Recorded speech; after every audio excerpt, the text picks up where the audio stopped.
Craftsman Days are here at Lowe's with big savings on the tools you need. Right now, get a free select tool when you buy the Craftsman V20 2-pack battery kit.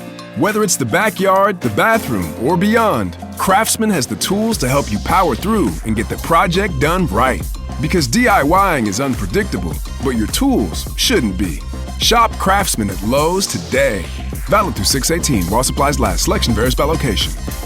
Greetings, Toffees. Welcome back to another episode of The Blue Frontier. James here, joined by Shan and Ryan, as always. And today we are bringing you part 5 of our Everton 24-25 team assessment. If you've been listening along the way, you'll know that in part 1, we brought you a ton of performance data from the past season to set the stage for where Angus Kinnear and company might look to improve the existing personnel this summer. And today, in part 5, we're going to be reviewing a number of targets for the central mid position, central midfield and center defensive mid. Same methodology we've been using in the past episodes. So buckle up. We're excited to get into it. Yep, we're back again. More data, more models, more names. Yeah, just quick recap on kind of how we did things before. Obviously, we've been breaking it into positions, but really just going back to that part 1 and the themes we developed out of that massive team assessment we did.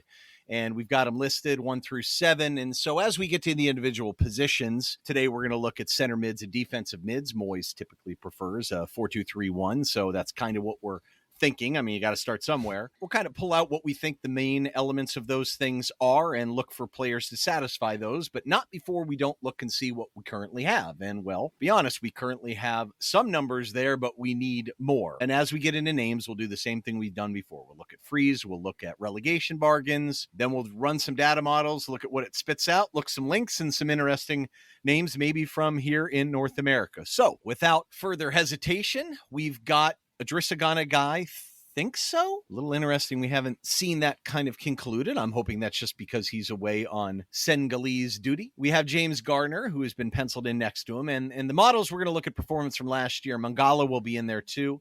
And we also have the enchanter, the wizard, Tim Irabunum himself, my favorite player, as everyone knows, and Sean loves to point out. So looking at performance last year, we'll use Yscout's index top 30 for central midfielders and defensive midfielders. It splits them out. There's none that made the cut for central midfielders. But for defensive midfielders, Ghana is 5th. We already talked about him in the first episode, how unbelievable his numbers were. And in terms of the ID models that I run myself and kind of divide them out in different areas, Ghana is 10th out of 76 qualified players. Tim is 20. Mangala was 75th out of 76, by the way, which is interesting. Ouch. Well, if you look at him like on the ball and stuff and run him up against the attacking mids, he actually comes out very well, which is kind of interesting. Garner's 50th, but either way, Ghana was 2nd out of 76 in kind of the more defensive profile that I have. Again, it's for an ID model behind, of course, Onana. And Tim was 3rd in ball winning. And that's the thing. I mean, you look at Tim's numbers, he was running around like a maniac half the time, winning the ball like crazy. So that helped with the models. And Garner comes out as 41st as kind of a deeper lying playmaker, a ball player, which he's got some tendencies to that. But I think the bottom line is that there are some problems here where we've got Ghana, who frankly at times is the only one that has a clue defensively, and he's not always the most disciplined. And I think fundamentally we need a legit 6, maybe some of what Mangala got us. And Garner's an okay player, but I don't know if he really excels in that kind of sidekick role either. Curious everyone's thought in terms of where we're at and whether we need to go big or small or what we really need here, because I think we need quite a bit. Yeah, I think coming out of the first episode of this series, this was one of the areas where I think we're all pretty much on the same page that Everton should look to spend relatively big here. We know that we've had numbers in this position for a long time, but not necessarily high quality. We've got Garner, guys who are like kind of pieces, depth, but not really that clear-cut starter that can play alongside Ghana, assuming that we get the contract issue resolved. So I'm excited about the possibilities because I think it's a much deeper market than some of the other places we've talked about, and an area where Everton should be looking to build for the future. We know that Ghana, as great as he is a finite amount of time before we need to be even looking for the future beyond him. So start the rebuild now, continue to increase our depth in midfield, and I think this is an area Everton should spend. Agreed, James. And I think the lack of options really outside of Ghana, when you think of just the profiles of midfielders, especially in the center mid, is kind of scary when you think of our current kind of personnel that we have.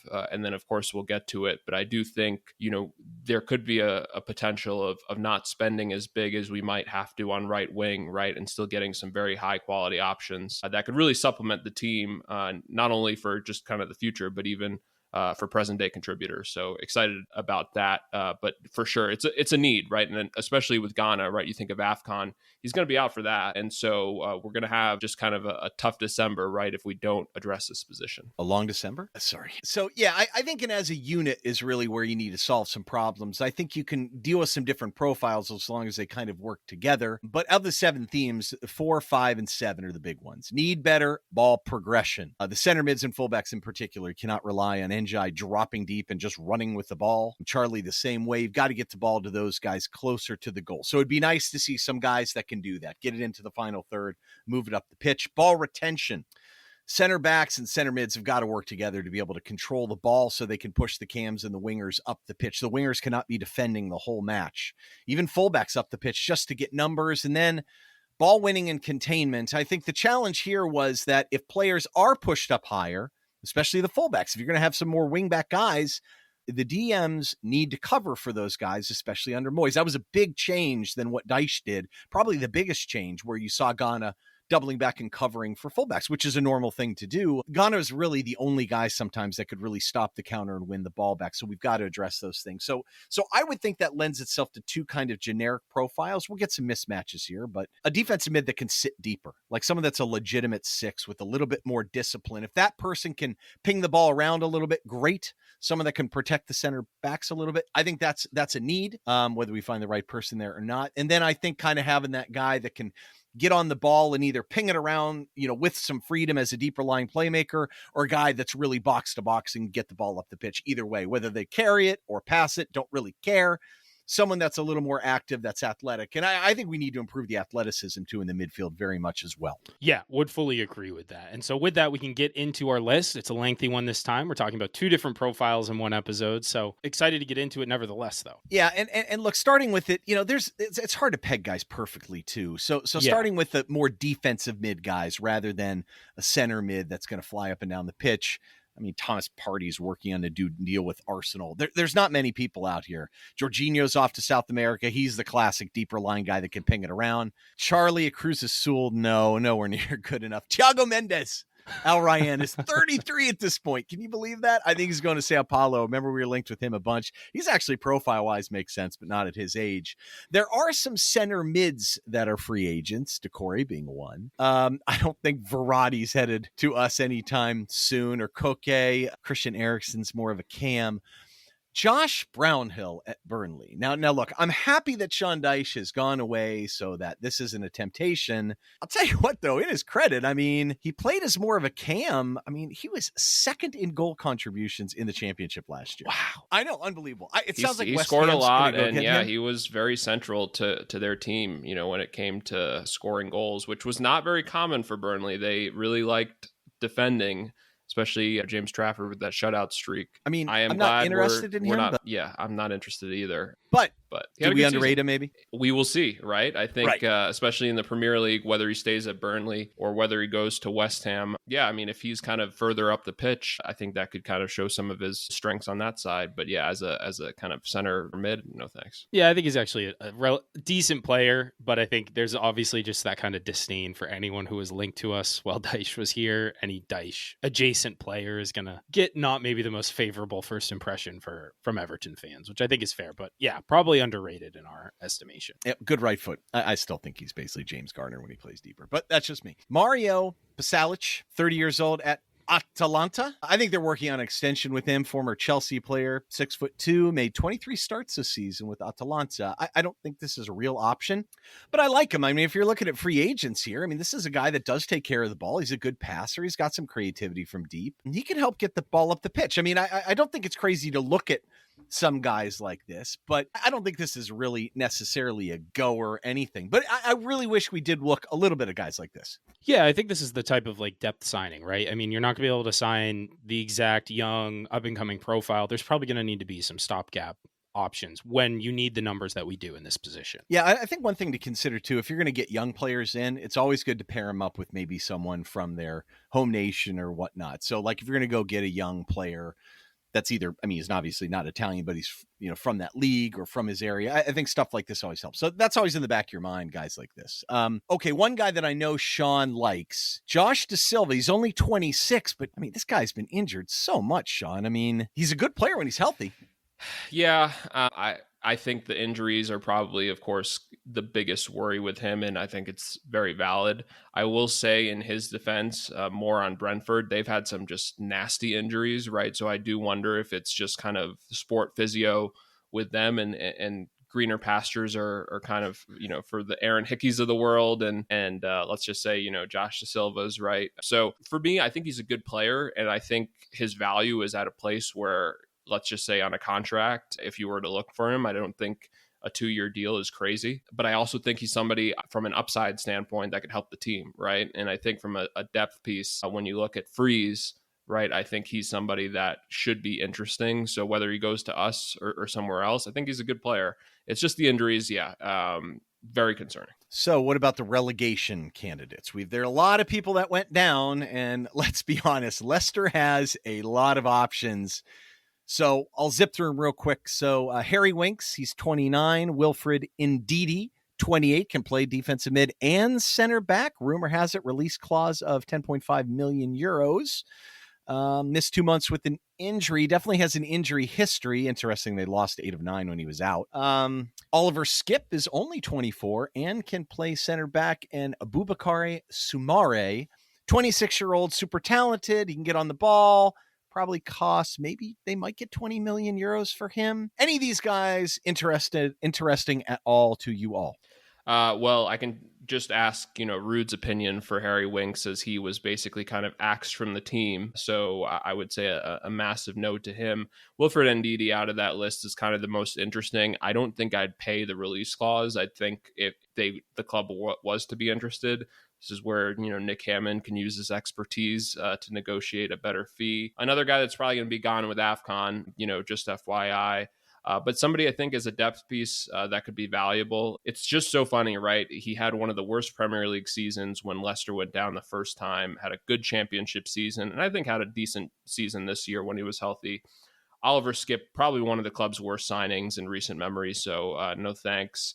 And Aboubakar Soumare, I think, Ryan, they're going to have a tough time selling him, just because even when they went down to the championship, I believe they loaned him to Sevilla. And so, yeah, I don't think any of those guys would really help us outside of Ndidi, and even Ndidi I'm not too high on, but I think as a depth piece, he could be interesting. Yeah, for me, Ndidi potentially.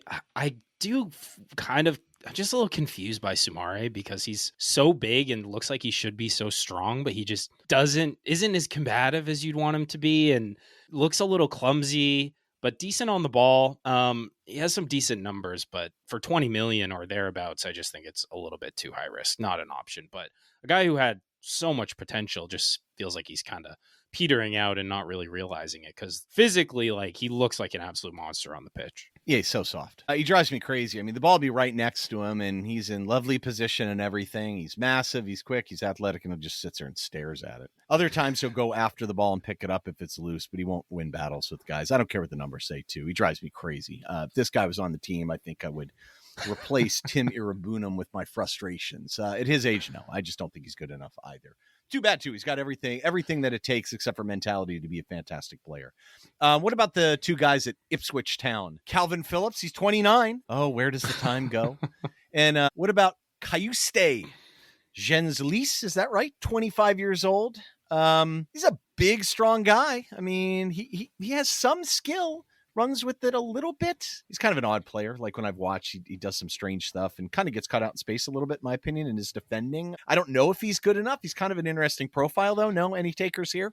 I actually think he's kind of interesting. Yeah, he definitely likes to drive forward with the ball from deeper. He's got a decent shot from distance. I don't know if this is really the profile you want in a center mid if you're Everton, but Cayuste, he also, for those who might want to check it out, won the Premier League Goal of the Month this season against Forest in March, with a ridiculous little tight turn and a volley from just outside the 18.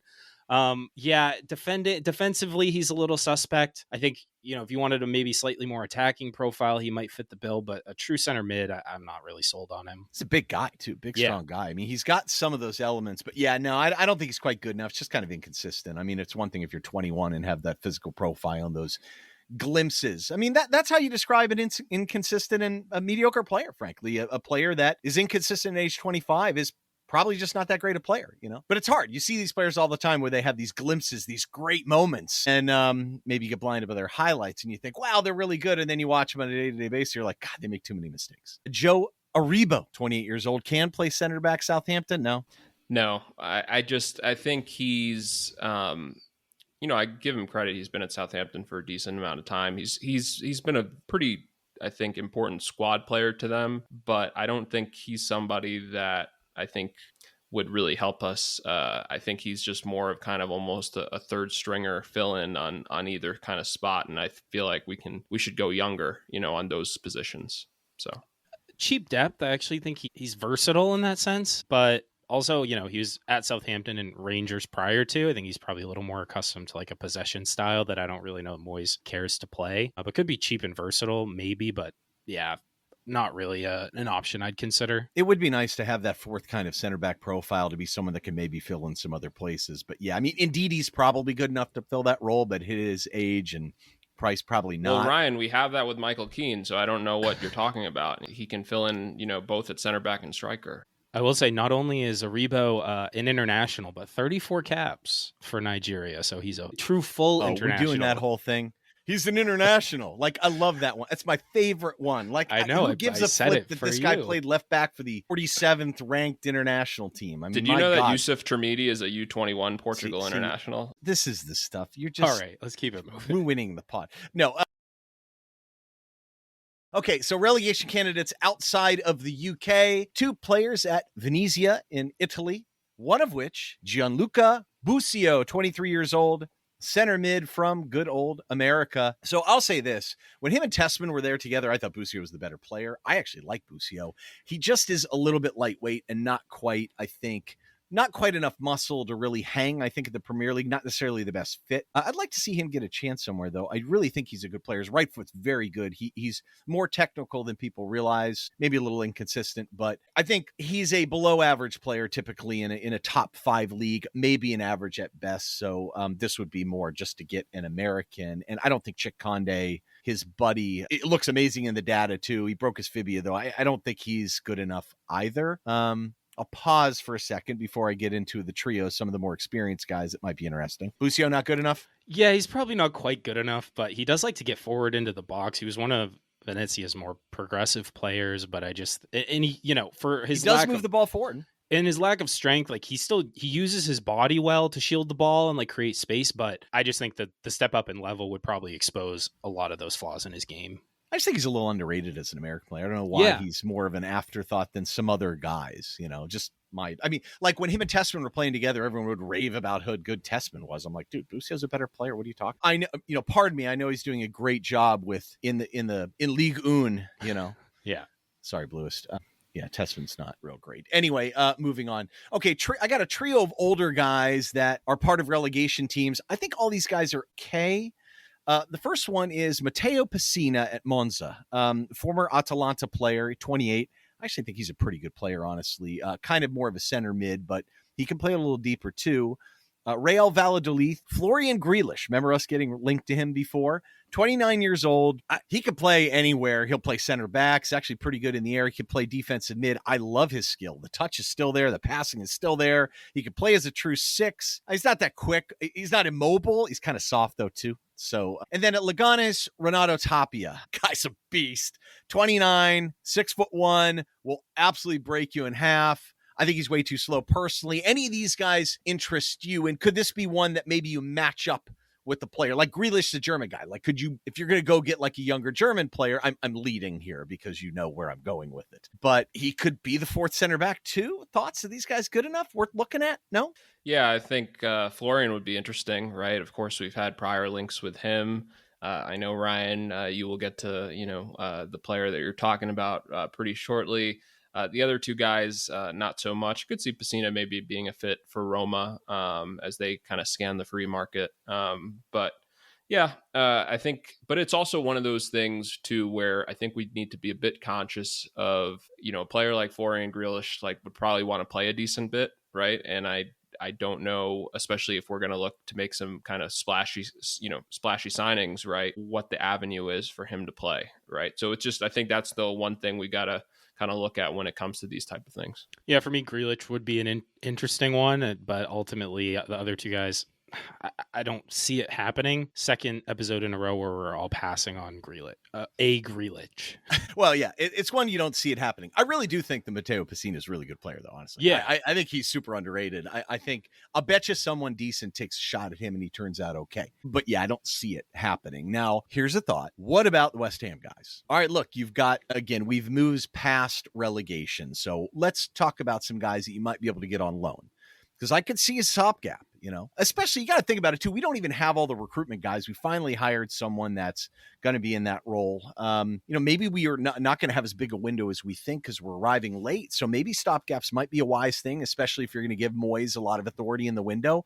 What about some of his ex-guys at West Ham, in particular? Guido Rodriguez is 31. Edson Alvarez is 27. Both these guys are kind of defensive mids. Thoughts? I think Guido Rodriguez is one of West Ham's worst signings. And that's being nice. He is so slow. I don't like, this was a Lopetegui signing, by the way. So this was, he left them with a really bad parting gift. I think he sucks. I don't think he's good. He is so slow. I just think almost spit out my monster. Yeah. So, nice work. Like it's just so funny because it's just kind of one of those La Liga signings, Ryan, that I feel like it sounds good on paper, and then he comes and you see him play and you're like, and they got him, by the way, on a free, right? So this is kind of one of those kind of, dangers of signing somebody, right, like him to a free and then it not working out. So this is why you got to be careful. But I'll stop with him. I don't agree. I think that would be a bad move. Edson Alvarez, I think, would be interesting. I probably would say no, just because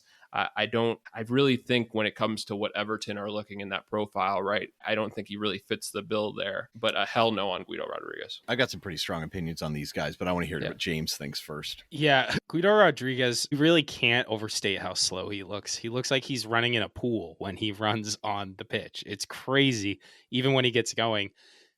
He's decent in possession. Like, he can ping the ball around a little bit. He's got decent passing range, but the slowness and the pace of the Premier League, I just think it just puts him totally out of his depth. I also think, just as a general principle, we've talked about Moyes at West Ham and generally West Ham's recruiting strategy. Getting the old guys after West Ham signed them when they were already old feels like kind of a losing strategy in general. So I'm going to pass on that for that reason. Alvarez is 4 years younger, a little bit more versatile. I think he could be actually okay. He's not quite as over the hill, but he also has a lot of flaws to his game. Okay, Guido Rodriguez, I really liked at Real Betis. Yeah. I thought he might be okay. On a free, I was like, yeah, that might be worth trying, because he's big, he's thick, he can ping it around. Shan, you guys, James, are absolutely correct. He sucks. And it's a terrible thing to say. I'm someone, maybe I shouldn't be so harsh as someone that actually, does work some in the industry, but I'm just so disappointed at him. I just feel like he's taking the money. I just can't, he doesn't even snap hard into space like he used. He used to get on the ball. I mean, I don't know. I think he needs to leave. And to be clear, he sucks in the Premier League, right? He could go back to La Liga. He can go to Saudi and be fine. I do not think he could go back to La Liga at this point. He does look cooked, but I don't want to just, he was just a very bad fit for, I think, what the Premier League is today. That's all I'm trying to say. I think he was past it. No, I think it's worse than that. I think the player at Betis could have hung in the Premier League a little bit, even if he was slow-footed. I don't know what's going on. I think he's completely past it. I don't know what has happened with him. He could still move the ball a little bit, but if you can't even snap into space and really you're going to put in the work. Edson Alvarez, I like the fact that he can play center back. He's just the same guy that I've always seen. It's all instinct with that guy. He does not do well with what's behind him. Everything is just reacting to what's in front of him. And look, it's hard to be perfect like that. He fouls a lot. He picks off a lot of balls like that. He's got length. He's not that slow. He's not so slow that you think he would be. He's just not a holding player either. He doesn't drop back into space. He's not going to get on the ball right. He wants to run forward. I don't know. He's got energy, movement. I think he's limited on the ball too. He doesn't ping it around. No. No, it's just disappointing. I really thought that he might eventually gain some better positional awareness, but no, he never has. So, all right. Rumor has Juventus is looking for a home for Douglas Luiz, who's 27. He has barely played. They're looking to move him. If he was available on loan, I think he's a very good player, honestly. He's pretty well-rounded. He can definitely drive the ball forward. He's a really good athlete. On a transfer, I mean, they just paid 51 million euros for him last year. Transfer market had his market value at like 38 million euros. So obviously I think that's at that age, I wouldn't splash that kind of cash on him on an outright transfer, but on a loan for a season, I think he'd improve our midfield dramatically very, very quickly, honestly. Yeah, that's where, James, I think a loan, and then even if you had to pay a decent loan fee, right? Especially if you, because I think that position, right, for us is going to be probably the hardest from a body standpoint to fill effectively. And so that would be one where if you needed to give a decent loan fee, right, I wouldn't put any obligation whatsoever. Juventus might not agree to that, right? But yeah, he's a very good player. I think he would help us tremendously. I think he fits in multiple positions. So a definite yes from me on a loan or even with a decent loan fee. You're looking for kind of a bridge to the next generation, knowing that Ghana is eventually going to have to be replaced as well, too. Yeah, I mean, I guess that makes sense. I'd be surprised if you wouldn't at least eat a big loan fee, because otherwise they'll try and move him and sell him. But I don't think they're going to get what they wanted. What a disappointment there, too, you know. Little nagging injuries, I think, a little bit prior to the problem. I always remember it hated him whenever we would play Villa. Just obnoxious kind of guy, but the kind of guy you kind of like in your team, honestly. He's the type of guy that has some games where he just is an absolute blinder, and other times you're like, God, he just has these little flaws that kind of drives you crazy. You know, I don't know. You know, he has these moments where you just think he's an elite player, but he isn't always. Den Donker, 30 years old, is still at Villa, I believe. Anderlecht had a buy option. It wasn't a big one. I would bet he's had a year left, so he's probably not on loan, but I'll bet you could get him on a free. He's a pretty good center back, too. I'm not saying you should, but there are some free options. I think of all the guys we looked at before as frees in terms of, I actually think he's very good on the ball, passes it very well, and he's got the size to play center back. As a fourth center back, he could do worse. I just thought he was a decent player, too. Just a thought. I don't know. I mean, it's wouldn't be the craziest thing, right, if we're looking for kind of bridges. I think he would be somebody that could be a good, fourth center back option. I think it would be interesting too if he might be looking, or Villa might be trying to offload him to Saudi, right, from a wage perspective. But you could do worse, right? So wouldn't be excited, but wouldn't be like so upset about it. I don't know if you want to take advantage. I mean, help them out in PSR. We already did that once. If we're going to do that, I want a young player in return. That you know what I mean? Or they got to eat one of our guys.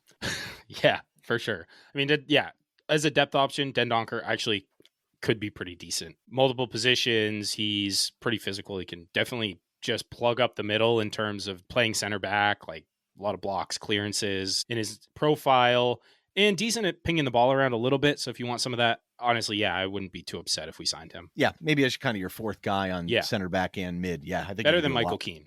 Yeah, you can do a lot worse, I think. Yeah, I mean, just the flexibility and adaptability is there. All right.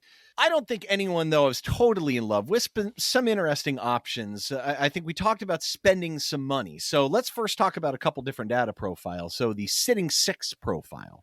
Someone that's going to win all the battles, sit back, pick off passes, and really progress the ball. Like really number 4 and number 5 above that we talked about, right? I mean, so I did one where I kind of looked at defensive mids that have a high dual win rate, a high possession adjusted interception rate, lots of progressive passes, and lots of deep completions per 90, 25 years old and under. And of course, it spit out guys like Pedri, Casido, Vitinha, Onana, Kamara, Tonali, Pavlovic, and João Neves. So those are pretty good profiles.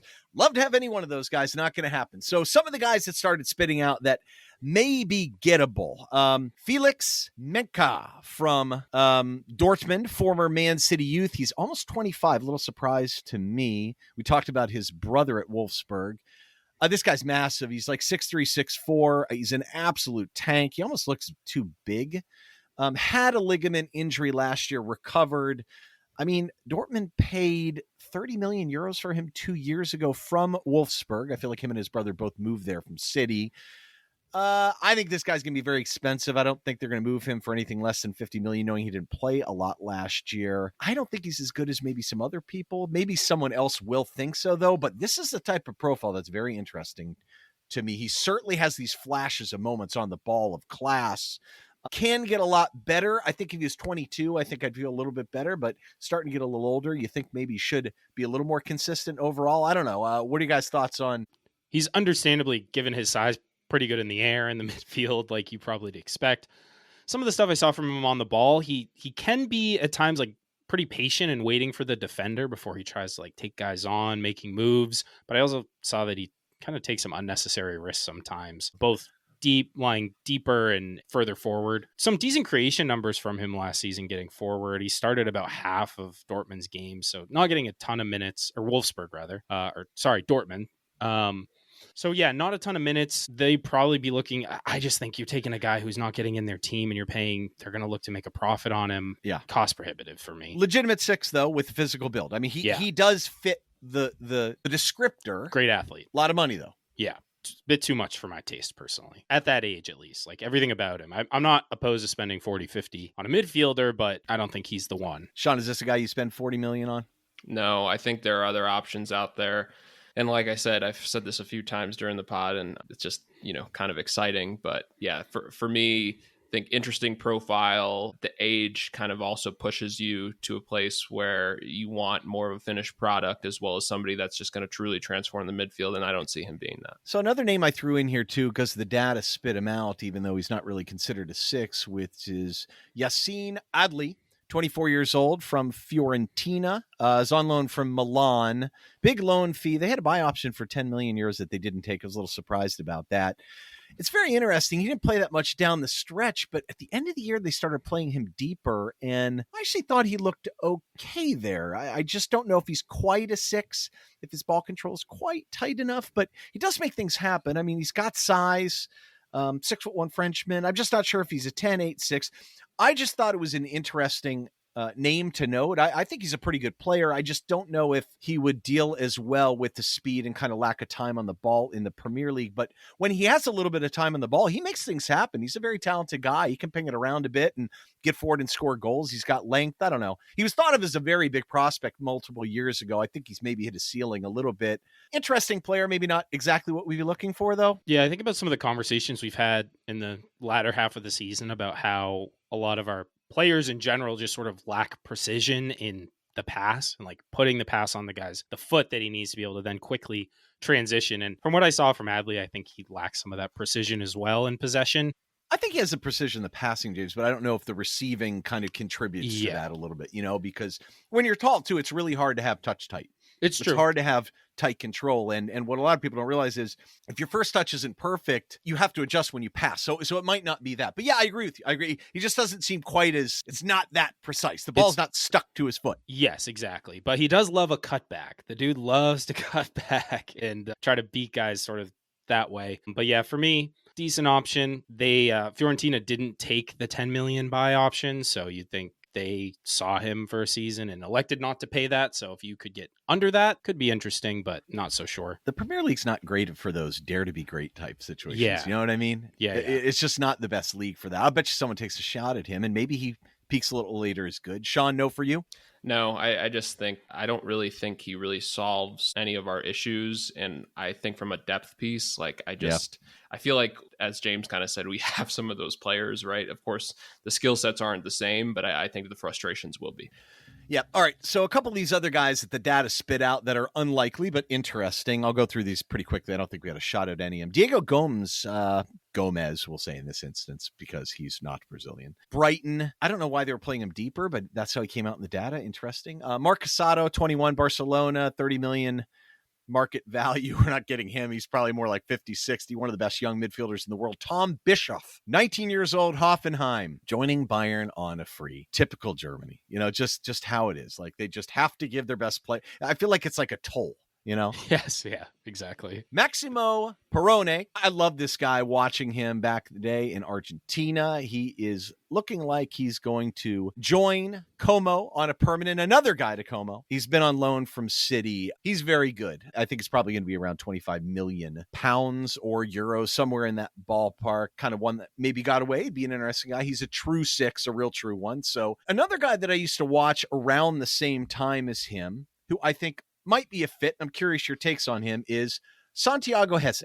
23 years old at Olympiacos. Market value is listed at 12 million euros. Curious your thoughts on this guy because, you look at him, he's a sturdy guy. Does he progress the ball? Yes. Does he get into the final third? Yes. Is that because he's just dominant on a team, a dominant team in the league? I don't know. Curious your thoughts. I think I kind of agree just with your conclusion, Ryan, and watching him. I just get the impression that his team is better than almost every other team they play on a week-to-week basis, and so he looks good as a byproduct of that. Nothing about his game really stood out. Yeah, he gets it forward. Like, he's not a super great athlete. I think the adjustment to the Premier League would again, like some of these other guys, really expose the lack of athleticism. I think he has some decent technical skills, but yeah, I think that's just a huge leap for him, and especially going to a team that's not going to dominate the ball like Olympiacos do. It would be a tough time for him, a really tough adjustment. I don't know that it's quite within his abilities as a player. His age kind of helps him here, right? Because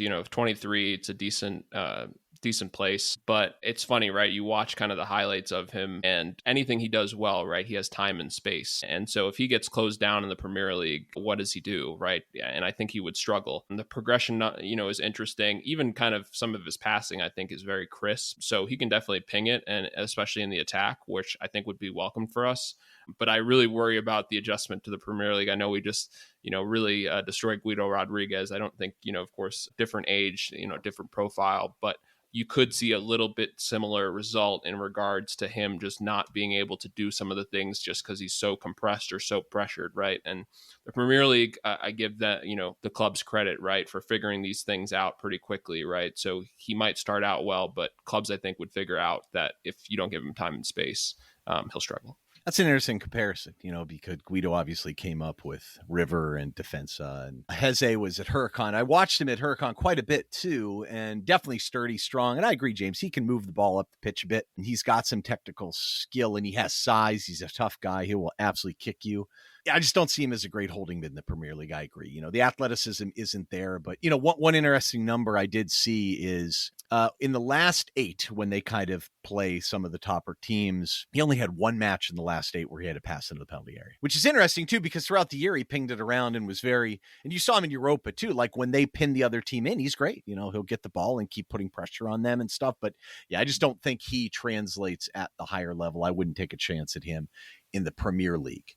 What about this next kid? 17 years old at Lille. Ayoub Boadid.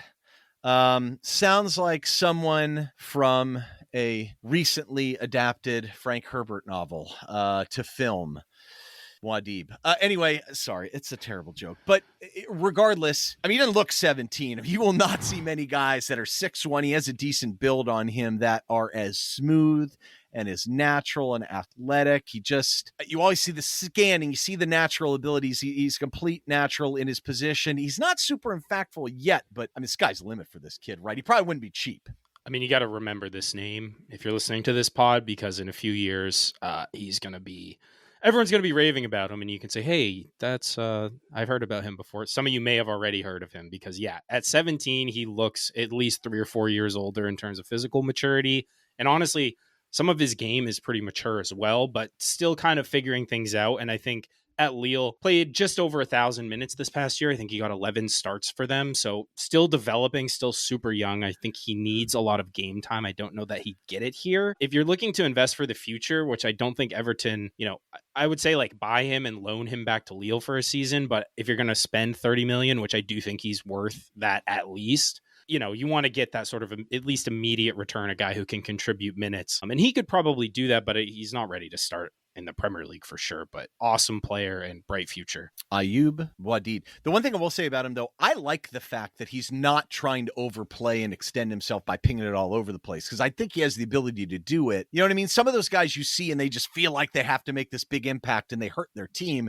He's playing within himself a lot. Shan, do you throw money at a player like this, knowing that in theory 2 years from now he could be a $70-80 million player? Or would he maybe Everton's not the right place for him to develop into that player? Depends what the war chest we have this summer. I'm totally in agreement with James, right? You look at his highlights, and I think you kind of nailed it, Ryan. It's just, he plays within himself, for being his, 6'1" at 17, and he feels like so natural in his movement and his body, which I don't think is very common, right, for somebody at that age. And I think the best is yet to come. I love how he's just so crisp on the ball. His movement and keep in mind, right, like the French league, he's playing against some of these bigger guys and whatnot, and he's holding his own. So you factor in too, I feel like his strength naturally will progress, and it just seems like a guy that if we were in a different position, I'd love to throw the money at him and even just have him play on the team. Like I think he'd get minutes for us. I don't think he'd be a surefire starter, but you think, as we talked about right in December, right, he could be a good fill-in. And somebody that would get minutes. It's just a shame because I feel like if we had the money, this would be kind of a no-brainer to throw that money there. But I just don't. I think we're a year or two away from something like this. Might not be able to get him too. I mean, let's be honest. I mean, this guy's well known and thought of as an absolute, wonder kid. So, but either way, okay, Rodrigo Villagra, 24 years old, CSK Moscow, just moved there for almost 4 million euros in March. I only bring him up. I loved him at Talleres Cordoba. When he moved to River, he's an absolute little tank. He will break people in half, and it would have been interesting, but I think he's moving. So, data, like the player, move on. Probably not going to get him. But I will talk about this next guy quite a bit. So, first of all, we love the name. Rocco Reitz, 22 years old. He's 23 on the 29th. That might have already occurred. No, I think that's in June. At Borussia Mönchengladbach I think he's got a release clause of 20 million euros, and that's why he's attracting a lot of attention from teams like Milan, Roma, some Premier League teams. I think we could get this guy. Just signed a big deal. Obviously, BMG are kind of broke. I mean, Rocco, he can play the 6, but you'd almost rather have him run around like a maniac with freedom as a center mid. I'm not going to lie to you. I absolutely adore this player. I mean, he's 5'9". He can ping it around all over the place. He's a great athlete. He'll run with it. Incredibly soft touch. The ball control's there. The first touch, the vision, and he is so aggressive. I mean, when I say flying around, like winning the ball, I mean, he's doing it. He's got a great sense of space on offense, too. I think he's flexible enough that he can drop down and play deeper, control the ball. Sometimes he gets a little aggressive when he grabs it deeper, just wants to run by everyone and does it. That's the amazing thing. But, I mean, this guy's foot skills are tremendous. I love this guy dearly. You want a guy that is all action all the time. This is your guy. And I just think when you see the ball control and the touch and the command and the skill and the technique, as well as the mentality and just the aggressiveness, I mean, this guy could be top. And I just think Everton fans would adore this guy. I don't know if you guys seen him as much as me because I just got totally obsessed with the guy, but I mean, you got to admit, if you'd have to pair this guy with someone a little bit more disciplined. I don't know if you want him playing with Ghana together, although it would be really funny. Interesting profile, though, no? Yeah, I know that you've been raving about this guy and been really looking forward to talking about him pretty much since episode 1. I've watched him a little bit, not nearly as much as you, Ryan, in full transparency. My main concern is exactly what you just said, is like he doesn't really pair with Ghana, but he could be like a very good replacement for Ghana. He brings a lot of the same attributes in terms of that just relentless engine and winning the ball all over the place. But you would still need that other piece, that guy that sits back and sits deep. So he's not like the maybe true defensive mid, but more like a guy you want to free up to just get all over the place, cover a lot of ground, and insert himself into the game. Yeah, in all areas of the pitch. I think that's the profile you'd rather have him play. But we do need someone like that too. His zodiac sign is also a Cancer, which mine is as well. So, and the traits for a center midfielder, to fill that would be very good. Wait. Is that a positive or that's like a positive? I'm sorry, That's a positive. Okay. Yeah. This is an astrology football podcast now. It's not in the doc, I might add. So, Ryan, just because you've been hyping this player up the last few weeks, I have watched him a lot. I think he would be the perfect kind of signing for Bramley Moore Dock. I just think he'd be so much fun, and it's like skillful fun, right? Like the guy, I just feel like he's going to throw himself in tackles. He might give Tark a run for his money for the amount of blocks that he's going to do when it comes to shots and whatnot. But at the same time, right, his foot skills are actually very good. So I think it's a profile that we really don't have, right? We've had so many of these players over the years, right, that will give their all for the shirt, right? But then when it comes to the skill piece of it, they try hard, but they kind of fail. And so he would be somebody that I think would be really fun. I don't know how he and Ghana play together, but I think think on a day where, if let's just say we have another option to kind of hold with Ghana, he would be fun, more advanced. But somebody that I think at that buy option, right, and as we talked to earlier, you have to look at and you really have to kind of take advantage of. So yeah, I'm all on the Rocco train like you are, and would be great to get somebody like him because I think he would also allow David Moyes to have some creativity, right, in regards to some of the tactical options.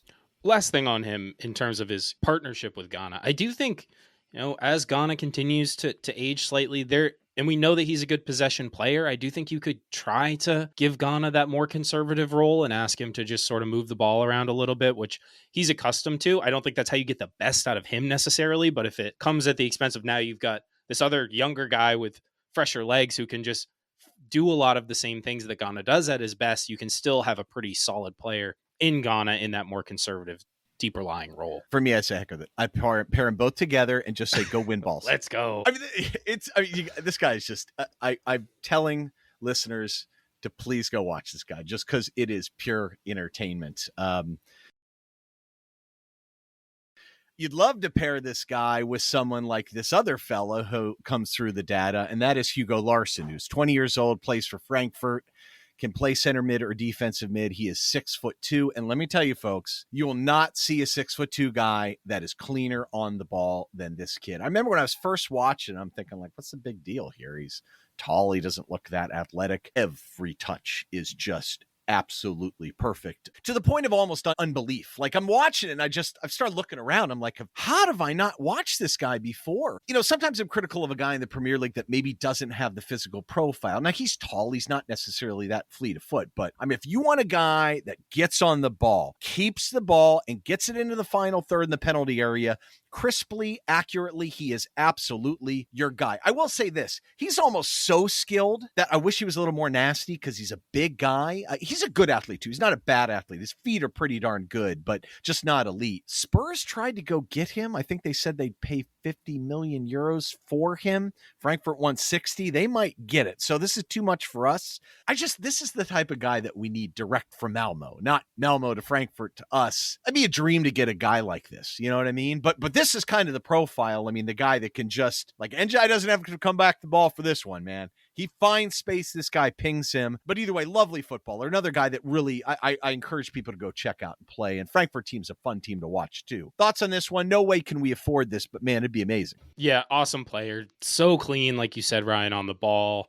Fits a lot of what we need to do, but we're going to need to find a more budget-friendly option, I think, at this point. But exciting one. Spurs 50. He'd be pretty decent in a Spurs team, I guess. If they're looking to improve, he certainly does that for them. But yeah, I just don't think it's an option for us, unfortunately. Feels very Thomas Frank, right, in regards to a player that he would really like. So I imagine they'll end up paying the money, Ryan. And of course, right, kind of their strategy last year with Archie Gray and, Bergvall, I feel like they are trying to invest in the future. So kind of a player that, I would agree, FCK or Malmo, right? Like those guys we need to look at for the future. So yeah, this guy went to Frankfurt for rumored $9 million 2 years ago. Yep.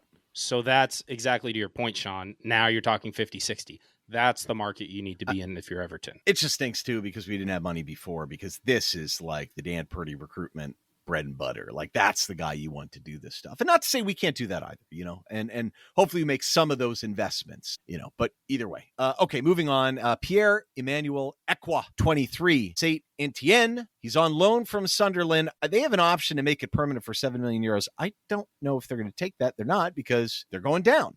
So to me, he's kind of your classic big body six that can also play center mid. He's about 6'2". He has some agility. He's a good passer. He'll play it over the top. He does try some stuff that he doesn't always pull off, but I mean, his team was terrible. He had a bad year with Sunderland, but was really good before that. I think people were really shocked. Like they thought maybe he was packing it in. I just love the option to have a guy that could come and be a legitimate six and also play center back. He might want to go to a place that he would play more, but I actually really like this player. I think for the price that you could get, I quite like him. Maybe he would be more expensive than that number, but I don't know. I just like his versatility. I think he's a good player. Thoughts? I don't know how much you guys have watched this guy. A little bit. He's also a former Chelsea Academy guy, and he spent some time at West Ham. Progressive passer. He does get the ball forward a little bit, and his tackling numbers look really good. But honestly, if it's in the region of 7 million and Saint Etienne aren't going to take the option, I actually think he's pretty decent. The profile. And still only, 23 is not young, but yeah, exactly. Right in that age range.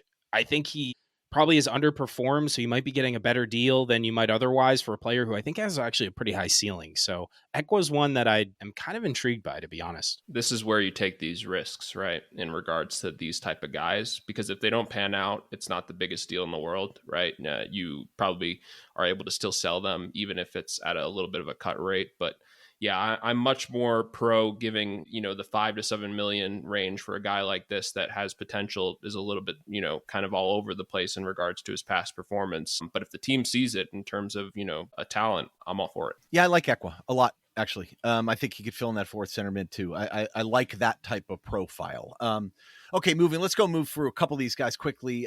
Christian Aslani, 23 at Inter, another Albanian. We love them. Market value of 15 million euros. He's a decent player. I think that's just unlikely, though, to be perfectly honest.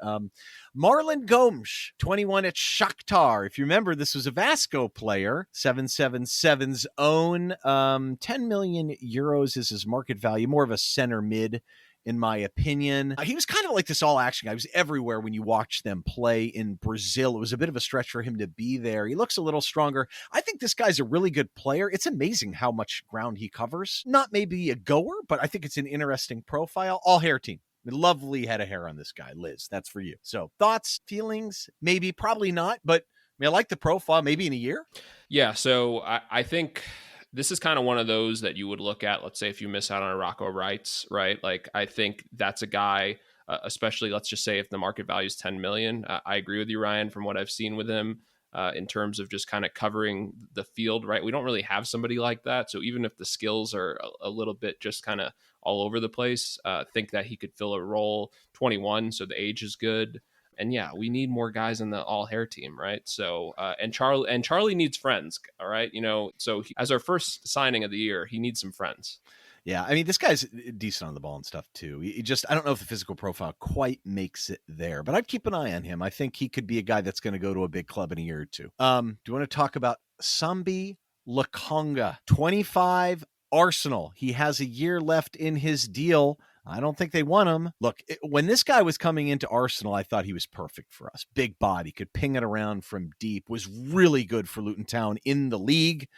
Had a buy option of 12 million euros for Sevilla, and they turned it down. I don't know. Arsenal's not going to be interested in this guy. The injuries is the problem to me here, guys, right? It sounds like the new manager came in and wouldn't use him. I really like him. Would you take a chance on him? Look at the hamstring injury, hamstring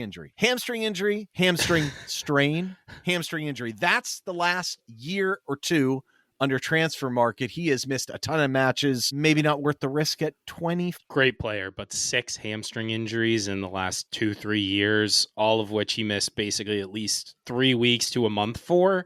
That is such a huge red flag. You can look past maybe some more diversified injuries across the board, but consistent hamstring problems are not something I think you really want to mess with. Too high risk, and it's, it sucks for him. He's a very good player, but I couldn't expend any meaningful amount of resources. Even 10 million is still, I think, too risky for me. I would be a bit of a hypocrite if I just kind of, foregone this and highlighted DCL's kind of injuries and ignored these, right? So agree with you, James. It's just the volume of hamstring injuries, right? And at first, I promise Ryan wasn't just saying hamstring injury to say it. It's just there are that many. So yeah, I unfortunately, solid player. Really wish wish him well in regards to kind of just hoping that he doesn't have many of those, because when he's healthy, he's very good. But yeah, this is not a guy that I'm willing to spend that type of money on. Maybe he'll get linked to Red Bull. Sure. And not make it like JP Bamin. Anyway, Johnny Cardosa comes out in the data. Real Betis looks like he's going to Atletico Madrid. Fantastic goal the other night for the U.S. Unfortunately, it was in the wrong net. New Jersey kid, good player. Maybe not quite as good as some think, but either way, not a chance. All right, so we altered the data a little bit and pulled some other names out because there weren't enough for my liking. So a couple names that came out, guys that we've also been linked with in some cases. Richard Rios, 24 years old at Palmeiras. We're probably looking at 15-20 million for him. He's 6'1", Colombian. He definitely has some skill. He will battle. He's got a little nasty edge to him. He also has quite a bit of flair. I don't know if he's a pure 6. He does love getting forward and try and make things happen. What drives me crazy about him is I don't think he's that clean on the ball. Again, he's a tall guy, so that's understandable, but he tries stuff constantly. I think he thinks he's a lot better than he really is. All hair team. Yeah, I was watching a little bit of Rios, and people might remember him playing for Colombia, but there's literally like entire YouTube videos dedicated to people trying to get his hairstyle. So he would be near the top of the list, all hair team. Probably not a 6, though. I agree with you, Ryan. Likes to get forward a little too much, drive the ball forward, which like more of a true center mid or like an all action type of guy. But yeah, highlight reel rules, but some of the lows are pretty low and you don't really see that come out in those videos. Maybe if you pair this guy with the right guy. I just think that like he will ask for a lot of money. And for me, as far as I'm concerned, I don't like the way he kind of plays with the arrogance, which I would normally like, but I don't think he's good enough to do it. So it's a no for me. I don't think this is the right investment for Everton. Okay, Pascal Clemens, 20 years old from Hertha, 1 year left on his deal. Like, this is the type of guy that you kind of take a dare to be great on. Freiburg tried to get him in the winter. I think they won about 4 million euros. They're in the second Bundesliga. I mean, he's played some center back, 6'1". I don't think he's there yet, but worth noting. All right, this guy, Joris Chattard, 23 years old at Montpellier. My French is terrible. I can't believe I'm even trying to do this. You need to read these for me instead. He's got a year left. I know people love this guy because he can sit back deep and boss a match and ping it around all over the place and fire it out to the wings. And he really is lovely on the ball and very calm on it. I just think he's undersized and not that athletic. I mean, to me, you see a guy that he just has to drop so deep into space to have time on the ball. I don't think that's going to work as well in the Premier League. You know, you got to be able to turn a little bit on a guy and back him off and move the ball. You're not going to be able to. I mean, where's he going to play? Behind the center backs at times? I don't know. He's a really good player. I think he'll be good for someone else. I don't think he's the right guy for us. I wouldn't be upset, but I just don't know if he's right. Thoughts, gentlemen? Yeah, I mean, of course, this is famously Aaron's guy. He loves this guy, but I agree with you, Ryan. I think also, too, what's kind of formulating some of my opinions is some of the other guys that are potentially available that seem in the realm of possibility, right? Yeah, right. So that's kind of, on another season, right, or another summer, this guy could look a little bit more attractive. Agree, he's a solid player. I think he's very calm on the ball, but I think in terms of Everton's fit, I think there's some other guys that I would push us to go after rather than him. I just don't trust a guy that, like, I feel like if he received with his back to goal and there's someone on his back, he can't fend him off. And that's going to happen some. Again, he is a good player, though. I really quite like watching him. I just don't know if he's the right guy for us. All right, a couple guys real quick that from South America, because you have to include South Americans if you're looking at midfielders, guys that I love. So Pablo Maya, 23 years old, Sao Paulo. I think this guy's a great fit for Moyes. He's a classic sitting 6. He's got decent size. He is feisty. He is athletic. He's got a great feel for the position. He's the guy that will cut hard into space and just gobble up the ball and get on the ball in front of the center backs and really control a game. First touch is sound, distribution precise. Again, as he gets more expensive, he's a little bit inconsistent, but he really takes care of the ball, like super high pass percentage, lots of active scanning. So I think this is the type of role type guy that we need, right? I don't know. He covers well for his guys. It's a big leap for a guy like this, but it sounds right. I mean, this is the profile I think that we could use. Do we agree? Yeah, I think that's exactly right. I'm highly skeptical that even though the player might be a good fit for Moyes, that as much as I'd like Everton to be looking directly in the South American market, it feels like, we got Charlie. That was, the previous recruitment team, and he had spent some time in England previously. The direct from South America connections, I'm still waiting to see evidence that that's something Everton are going to look to do. Well, I love the Brazilians, but then fine. How about a partner in crime from the wonderful world of Argentina, Juan Sforza? He's at Vasco now. I saw him at Newell's. He's 23 years old. Vasco is a band now because they haven't paid Newell's for him. Vasco up to their own tricks. He's kind of the guy that sits deep and pings it around. I always had some concerns about his strength, kind of his sturdiness, but man, he's a good athlete. He has such a good feel for the game and can ping it around. Very progressive. I love this player. This is the type of guy I think we really need. The guy who will sit back, get on the ball, ping it around, and really own a match. I would love to have a younger option like this, someone to move in. Maybe it's Harrison Armstrong, though, honestly. He could maybe develop as this type of player. But a guy like Sforza is really class on the ball. And look, it seems like someone owes someone for him. It would just be nice to pluck out someone that Charlie can be buddy-buddy with that's maybe younger, dare to be great type guy, although he is 23. Last comments on him before we kind of go and look at a little different profile?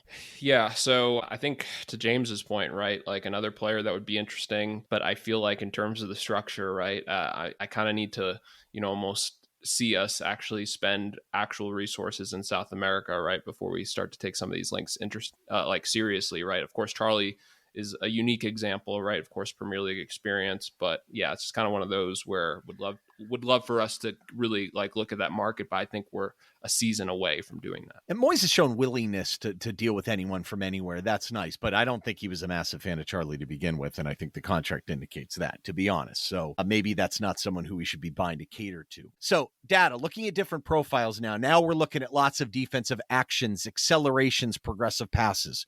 We're looking for that guy that can move the ball up the pitch, that's action-oriented, that could pair with more of a sitting six, and a couple names popped out. So this is more like scenario 7. We're mixing it in with the progression and some of the retention. Run with it, pass it forward.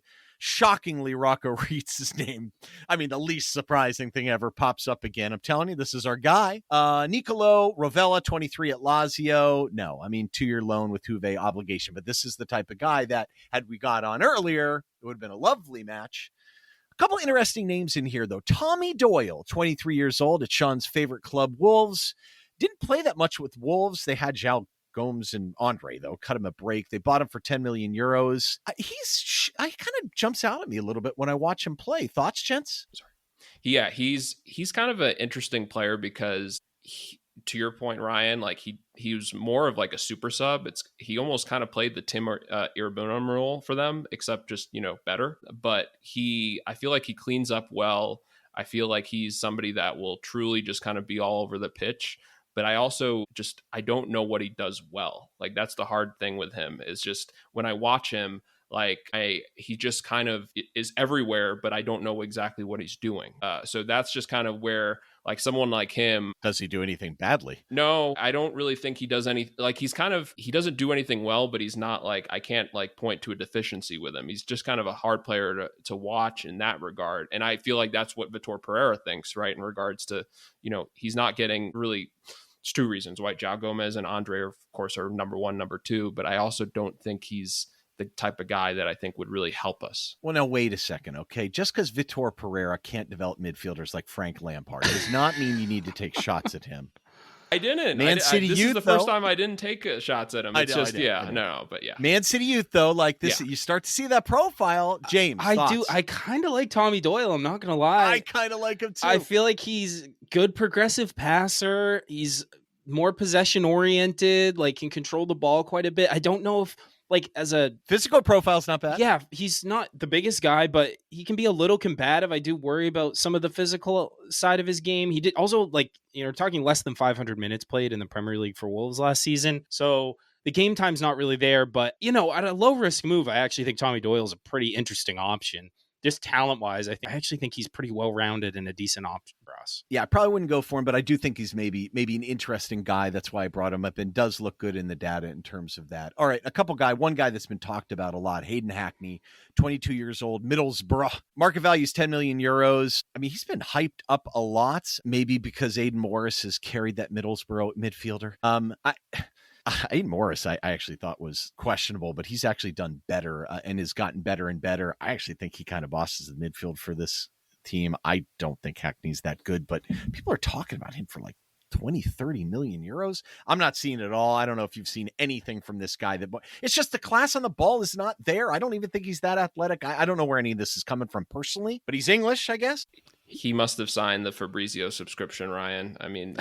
Just trying to hype a player up like Dean Hudson. I don't really see it either. I think it's kind of one of those guys, and we'll get to another championship player that we're kind of considering, but I think it much more skilled. I just don't see it. And if I'm kind of a little bit negative on Tommy Doyle, I'm definitely not going to be positive on this guy. So I just don't think this guy's good Yeah. enough at all. I mean, I just not impressed. Okay, these next two guys, though, I am impressed by, and I want to talk about him because if I'm going to throw money around, there's one guy, think about it, and this other guy, either one of these guys. All right, Arden Jashari, 22 years old from Club Bruges. You may have seen him recently kicking the daylights out of the U.S. and bossing the midfield. So he was bought for 6 million euros last summer. His market value is 25 million. I think they're asking 30 to 35. I wouldn't be surprised if you can get him a little under this. This guy might be worth it. I mean, he's about 5'11". He gets into space though. Like if you give him space, he will run forward with it. He chases players down. He's combative. His hair is amazing, by the way, too. You know how it just kind of, it stays in one place. It's very Jack Harrison-esque, you know, if he's not tying it back. He'll kick people. I mean, he was shoving people in the US match, but he is crisp on the ball. He can really ping it around, like really send it over the top. So if you want to get the ball into the final third and the penalty area more often, this is a guy. It's a big jump up, though. I saw some inconsistencies there. He would definitely need to continue to develop at age 22.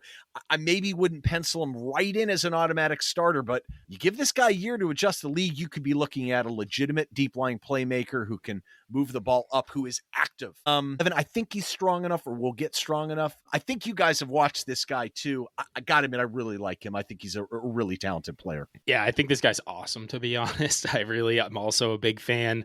If, you know, some of the defensive side of the ball, maybe, but like getting it forward, long passing range, creating opportunities for others, like the guy that you want to be able to facilitate that transition from defense through the midfield to our hopefully NJI and our other improved forward options. Like this guy can do that both with the pass and with the carry. Super exciting player. I think would be a really, really interesting option to look at.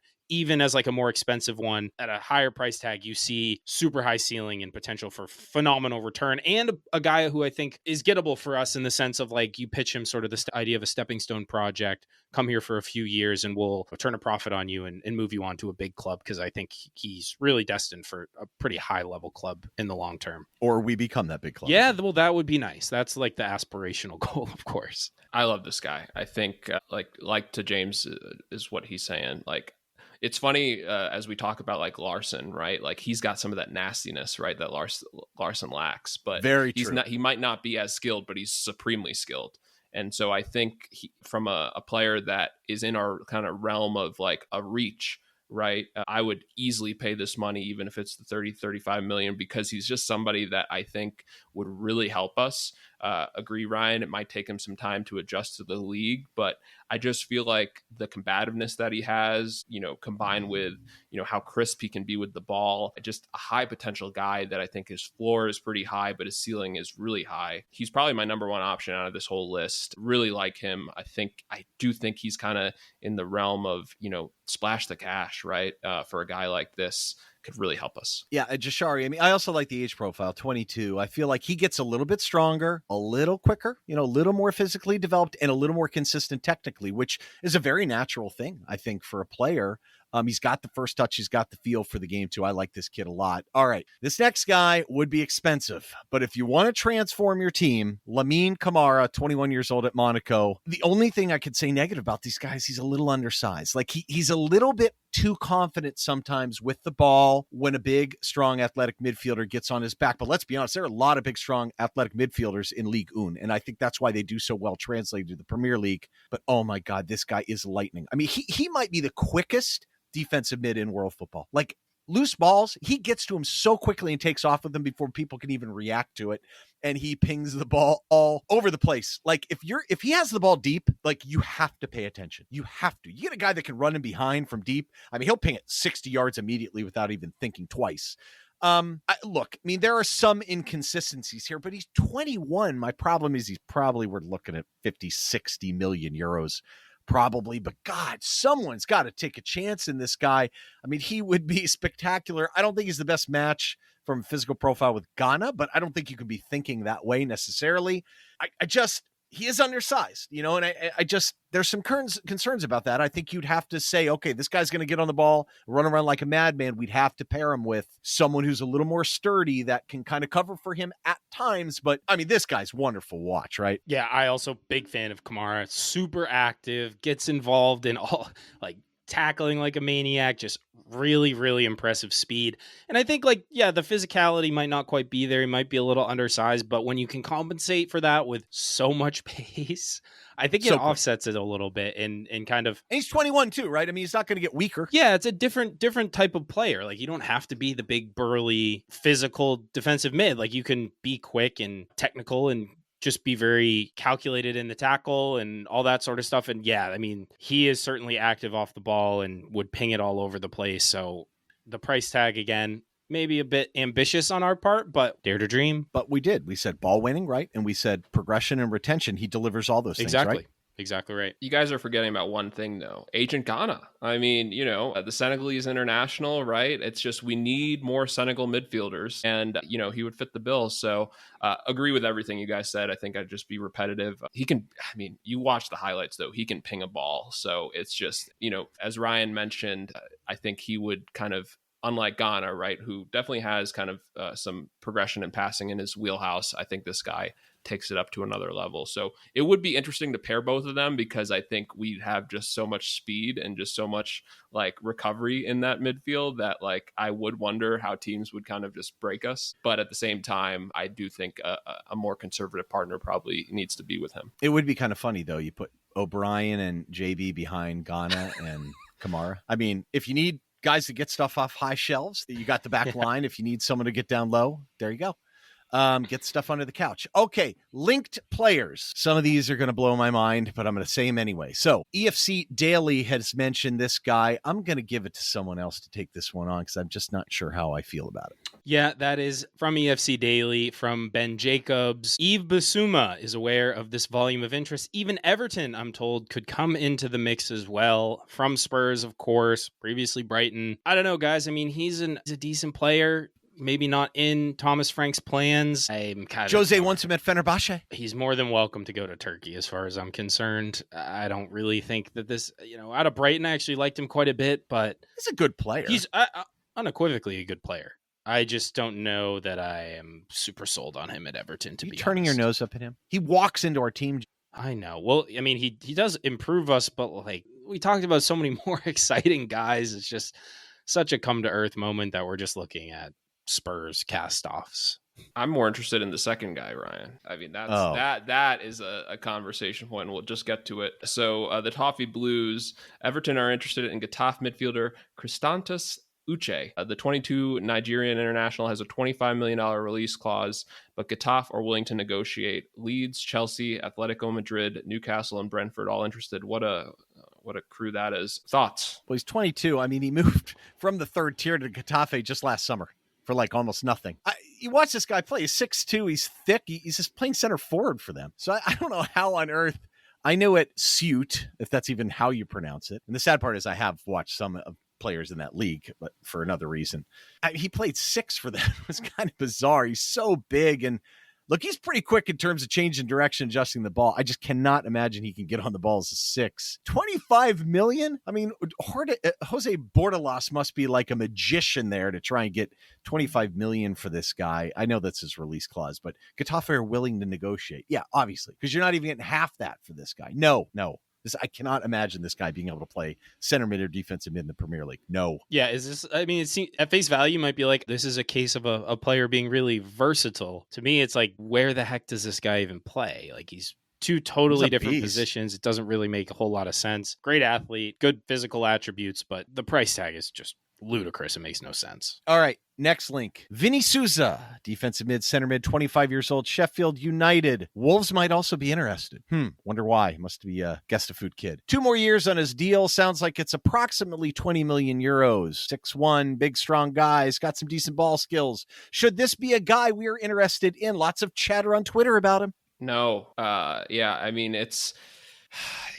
He's just another player that I think his kind of overall game, he's not very mobile. He's not very fast. I think his tackling ability is good. But I think in regards to the ability to help us, I don't think he really solves any of the needs. And I think the price tag is egregious for a player that as limited as he is. James, he walks a lot and doesn't move. Thoughts? Yeah, not the most mobile guy. I did just look at some of the numbers after watching him a little bit.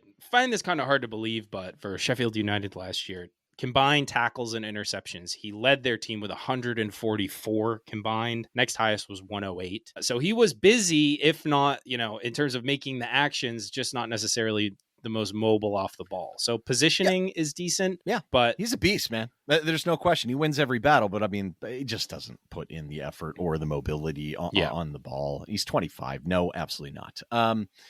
Neil El Anuawi, 23, center mid, lens 6'1". Yeah, I didn't say that very well. Apologies. This is what I get for not writing one out phonetically, and I've seen this player a ton. He hasn't been at Lens for very long. He moved 2 summers ago for under $1 million, but last summer he was going to Monaco and they canceled the transfer because of a knee injury. He said he needed to have surgery. It was about 15 million euros, I think it was. He opted not to have it, was out a bit this season, but he only missed 2 matches from the end of October onward. Interesting enough, Lens didn't lose while he was there or when he was out. Yeah, the link was by someone I never heard about. I'm convinced he just took it from the Discord. He's 24 years old in July. I have to admit, I really like this player. He's pretty athletic. His feet look good. He loves stepping out in front of a pass. Like, he's picking off passes like crazy, and he moves the ball with one touch. He just kind of shows some ability to carry and ping it around. Got a ton of goals. He had 7 goals in his last 11, but a couple of those were headers and whatnot. But he's not one of those center mids that cheats forward too. So I think that's kind of crazy.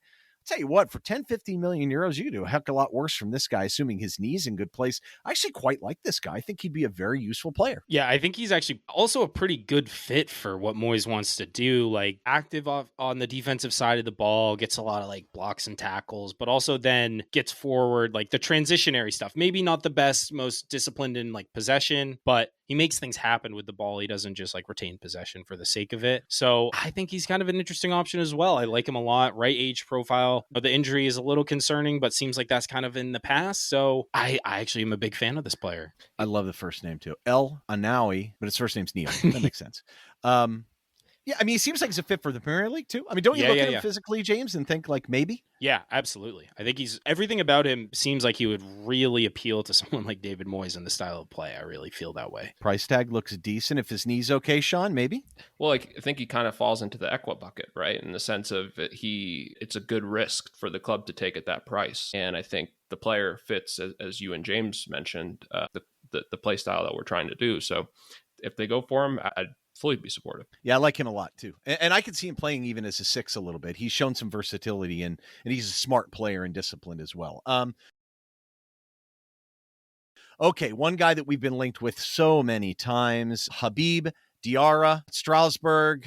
Leeds bid apparently 26 million euros for him. He's going to have a lot of interest. I think the challenge with this guy is I don't know what he is. He's definitely an all-around midfielder. He's got some positional flexibility. He's still very young. I mean, he's 21 years old. He's a very good athlete. I don't know if he's a great athlete. I just can't tell if he's a 6, he's an 8, he's a 10. He's kind of an 8. Decent technically. Sometimes looks really good technically. Other times he looks a little sloppy, trying to play too fast. Sometimes he can ping it around. Sometimes he can't. I could see him in 2 years being really, really, really good. And he seems like he's a captain too. He's a leader. Maybe he would do better than we think he would, but I don't know. I've watched this guy a lot. I do like him, but I can't say I love him maybe. And maybe just comparing him to some other guys that aren't named Rocco or Jashari, maybe I just think a little bit less. Is this guy worth 30 million to Strasbourg? Yeah. So it's interesting, Ryan, because the player I think of, and it's a weird comparison, but hear me out, is Jesper. And the reason I say that is I think he has just so much skill. Same zodiac sign? I don't know if they have the same zodiac sign. They might. But I feel like with Jesper, right, we constantly comment just on the player before Everton as just having so much talent, right, and the ability to do so many things, but he doesn't do all those things well. And I feel like Habib Diarra is kind of in the same boat, right, where it's just I feel like he can do so many things. I think there's some things that, like, from an athletic standpoint, he's good. He's not great. I think he's sloppy, but I think there's moments where you see the precision. I think his ball skills are pretty decent. I think Leeds are actually a pretty good fit for him. And I don't feel like in terms of that price tag, I think there are other guys we should throw that money at. If we went for him, I wouldn't be upset, but he's not somebody that I'm like over the moon of. Senegalese. Yeah. No. Hey, He's also 21. I mean, in all honesty, this kid could be really good too. And I think he could hang a bit too. I wouldn't be too upset and he's about being it well either. coached by, Rosinier at Strasbourg. So, yeah. Such a good coach, man. I love that guy. Hull, great decision there. Okay. Ngalie Mukau, 20 years old, Lille. I had to emphatically pronounce that one because I botched the prior guy so badly. Apologies. He was more of a defensive kind of player in Belgium. He's more of an attacking player now. Rumor is from Africa Foot, the greatest source known to man. They're looking at a little bit under 20 million pounds, maybe 20 million euros. This kid is just massive. He's 6'2". He's built like an absolute tank. He's pretty raw. There are moments where he looks really clean. He's got a good left foot, shows some finesse at times. Other times looks a little choppy. Makes runs forward, can drop deeper and support players, but I think he's more of an 8 kind of now. I think it's going to take him a while to get really good. He plays for Congo, so he would be out for AFRICON too. I just think he's incredibly raw. But when you hear that thick, that strong, that athletic, I mean, this kid could be spectacular, but I don't think you can plug him in the Premier League and expect a whole lot from him right away. But at the price, maybe dare to be great type situation. Thoughts, gentlemen? It's a bit of a stretch for me. I think agree with your assessment, Ryan. Still super, super raw in a lot of areas. I just think he needs to kind of settle in France for a couple more years and improve his game. And I do think potential all there this summer for Everton, not the right time and place, in my humble opinion.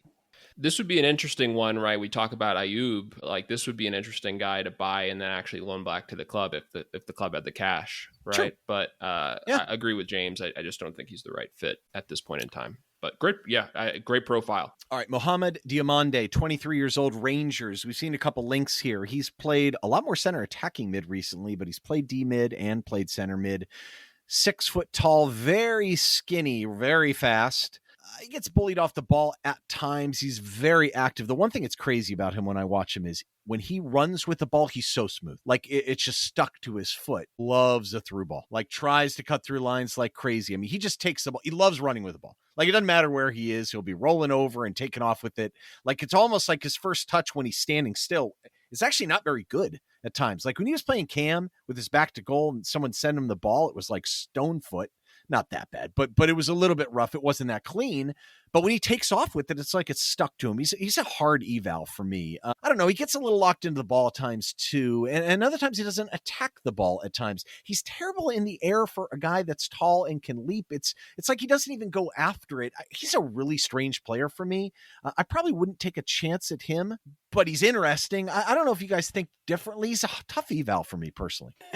Kind of a guy that's played all over the place. Seems like he's maybe more inclined to be a little bit more forward than what we'd want. Like this playing like a cam. We talked about him as not really a viable cam option. I don't think he's really quite polished enough to be a true CM in the Premier League. Rangers honestly feels like a decent spot for him for the time being. I don't love the player.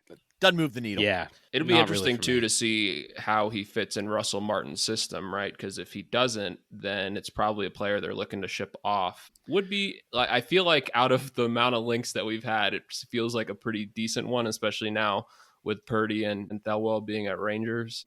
Wouldn't be over the moon if we got him, wouldn't be so disappointed, but I would kind of be curious on what the fee would be. Yeah, I think Rangers are going to have lost a lot of guys already, so I'd be surprised if they don't try and keep him. Interesting. Yeah, doesn't move the needle for me, but not the worst option. All right, Dan Neal, 23, Sunderland. I've heard a lot of links to him. Look, he wins his battles. He's in a good midfield. Thoughts? Pass. Just a straight up pass. On Dan Neal. Yeah. I don't get this guy at all. I don't understand why he's so hyped. I'm not sure what the big deal is there. Job's gone. It'd probably be tougher to get him too. So it's like Sean Longstaff, 27, Newcastle, 1 year left on his deal. Probably more of an 8. He's a solid Premier League center mid. I kind of get a feeling though someone else would go after him like Leeds or someone like that, you know? Yeah, I think so. I also think he's a guy who unfortunately is also sullied by the links under the Sean Dyche tenure. He's fine. He's a totally mediocre Premier League center mid. Does not move the needle forward for me at all. If anything, I'd just be like, really? This is the 3rd or 4th window and we're under a new regime and we're still going after Sean Longstaff. That said, does feel in some ways a little like an inevitable Moyes signing, like he would be all over this guy. I think the time has passed for this one. Marcelino Nunez, 25 years old, Norwich. This guy's more of a 6. Now, he does jump forward a little bit, but like the work rate is there. The progression is there. He's got a little flair in there, tons of scanning short, but he's a stocky guy. I mean, he lacks top-end pace. He's not that explosive, and recovery pace concerns me a little bit, but style-wise, he does fit. I mean, he's a ball winner and a progressor. We were linked from him earlier. I see the profile. I don't think he's quite good enough. Wouldn't be the worst decision. I just don't know what the fee would be. Thoughts? Yeah, I mean, I think if depending on what the fee is, Ryan, that would probably formulate my opinion on the value proposition of him. But I actually think he's a decent fit. Like the progression, I think he's good at playing the ball, and I like him kind of, more than like somebody like James Garner in that spot. Really kind of progressing the ball and kind of being a bit more of the artist there. So would be interesting for me. But like I said, the fee would kind of, either make me really excited about it or just being like, hey, we need to spend that money on the other guys that we talked about. Gustavo Hammer, 27 years old, Sheffield United. Here's another one. Can this guy play deeper in the Premier League? Big question mark for me. I really don't think so. I think decent athlete, can get up and down a little bit, gets all over the place, like definitely puts himself about, but a little too small.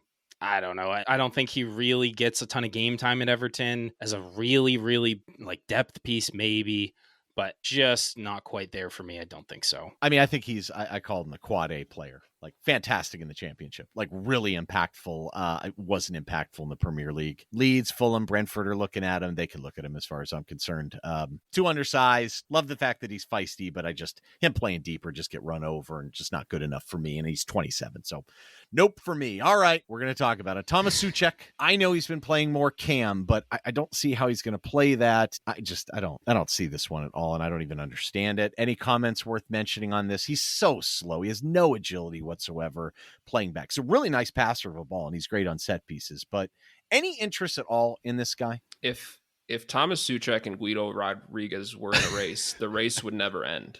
Like 100-meter race. It goes 100-meter race. The race would never end. Thomas Suchek would score a goal against us, during the race, I'm sure, just because he always does. And so credit to him. But yeah, I mean, we've talked this into the ground, right? Please. Would a pregnant tortoise beat them? Sorry, don't answer that. I'm sure someone's going to take that as sexist somehow. So, yeah, sorry. Yes, just going to move on. All right, Florentino Luis, 25 years old, Benfica. We've been linked to this guy before. You got to admit the profile fits very well here. This guy's an absolute beast. He's definitely a 6. He's a little sloppy sometimes on the ball. Mopley's after him. This is your true 6. I mean, if you wanted this guy, the age profile, he might even be 26, or at least he's close to it. I think he might be a little expensive for what we want. I mean, if we're going to be really good this year and that was like our big position, maybe. I don't know. Thoughts on this guy? Fits the bill in a lot of ways, but more of I think your assessment, Ryan, that if you're an established team and you have that singular missing piece, he could very well be that. And really, I just think we need a little more versatility and not necessarily that like true 6 that he is. He's not as clean on the ball as you'd like to see. Decent option. Think he'd be a little expensive coming from Benfica. August. I think part of the problem is too, I compare to some of the other guys we talked about, so. Okay. Amir Richardson, 23 years old, center mid, defensive mid, went to Fiorentina, 5 skinny, could have played for the US, chose Morocco. Finally was playing at the end of the season deeper, and I watched him play his last match as a true 6 against Udinese, and man, you saw some glimpses how he could ping it around. Rumor is they want to recoup their money from their 10 million euro sale last summer. He's but talented. I'm not going to lie to you. This would be a guy that if he was your 4th guy to kind of ease him in, I would definitely take a look at him. I don't know what you guys' thoughts are on him. There's a chance too he never really makes it. You know what I mean? He is really skinny, but we did talk about having a guy that's class on the ball that can ping it around a little bit and advance it. This might be your guy. Sure. So in terms of Amir Richardson, I think, as we talked about, just kind of being able to be good with your size. Like, I feel like he really plays to his size, right? I think he's good on the ball. Ryan, I think he would be an interesting option for us. Wouldn't be upset for sure if we went for him. And I think he would be somebody that I feel like from a profile standpoint, we really don't have. So I'd be curious kind of how he fits. True. And I think the price tag is at a place where it's not egregious by any means. And the player kind of potential is there. So interesting. Guy that still needs to grow into his body a little bit too. Sometimes those taller guys grow a little bit later, fill out a little bit later, and certainly has the technical abilities. He does give us something we don't have, though. I mean, that is true, Sean. I mean, that's James. Any last thoughts before we talk about a couple North American options? No, but there are indeed a couple of very interesting North American options. Would you make a run at Weston McKennie, 26 at Juventus. I mean, look, I know he's terrible for Leeds, but, he talked about injuries and stuff. You got to admit, he does have work rate. He is a tough guy. He takes no garbage from anyone. Plays a couple different positions. Market value is 24 million euros. I don't know. Interesting. I don't think we're in the right. That's not the right guy for us. Johnny Cardoso's out, obviously. Yunus Musa looks like he's going to Napoli. That would have been an interesting option because he's English. I don't see this. Just a thought. I mean, I couldn't think of anyone else I thought that was particularly notable that's North American or American that we would look at. Gents. Yeah, McKennie would have been maybe like another. We talked about Pulisic in the right wing episode. Real statement signing. McKennie would be another one, but I think Pulisic fits a clear, obvious need. McKennie is a very good player, like him a lot, but not quite the profile I think we're looking for at Everton at the moment. Agreed. Musa would have been awesome, but yeah, he's probably setting his sights a little bit higher than us at the moment, and clearly, obviously, as he's off to Napoli. Okay, gentlemen. Well, there's a lot of names. Another long episode, of course. I've enjoyed it, but now is the moment of truth, gentlemen. Take your pick. I think you got to pick a couple guys here fundamentally because we just need more. We need a couple different players here. I would assume you're going to send the Enchanter, the Wizard Tim on loan somewhere because I just don't think he's good enough unless you just keep him as your ball-winning crazy man profile. Let's assume we bring Ghana back. We got Garner. I think we need two midfielders in here. Gentlemen, who is your choice after all the names we went through? Yeah, I'm going to go, honestly, I got to go with Ekwa as a very viable option. Tommy Doyle, for some reason, is sticking out to me. I know he's not quite the profile, but cost-wise, I think that makes a ton of sense. And Maya would be another one that I think really fits the bill for Moyes. Really interesting option. Fits that true six kind of profile. Would be a really exciting signing, even though we talked about why it might not happen. I think I would also just as a proof of concept, love the idea of signing a guy direct from South America, which we've been crying out for so long. So I don't think it's the most likely one, but it's the one that would have me super excited, not just on the face of it, but what the implications are for Everton for the future. Yeah, for me, I'm going Ardan Jashari. I just think he would be a real statement signing by us, and I think a player that would really go down as one of our better players as time goes on. In terms of kind of a realistic signing, because I feel like James, mentioned that with Tommy Doyle, I'd go Marcelino Nunez. I think he'd be an interesting one, especially if you could get him at a decent fee. And I would say kind of the dream signing, somebody that if we were to really splash the cash would be Lamine Camara. I think he would be somebody that would really help us out. I think of the impact, right? Like somebody like Moises Caicedo made at Chelsea. I think he would be just as similar for us and somebody that it would really be fun to see him and Ghana play together. Yeah. What about you, Ryan? I would go with Matthew Corcoran, 19, Nashville, MLS. I do love that guy. By the way, if you've ever seen a guy that's entertaining, he'll just ping it around all over the place. But anyway, no, Rocco's my guy. I love him. I think he's fantastic. I would love to pair him up with a guy like Jashari. I mean, I think those two would be really interesting together.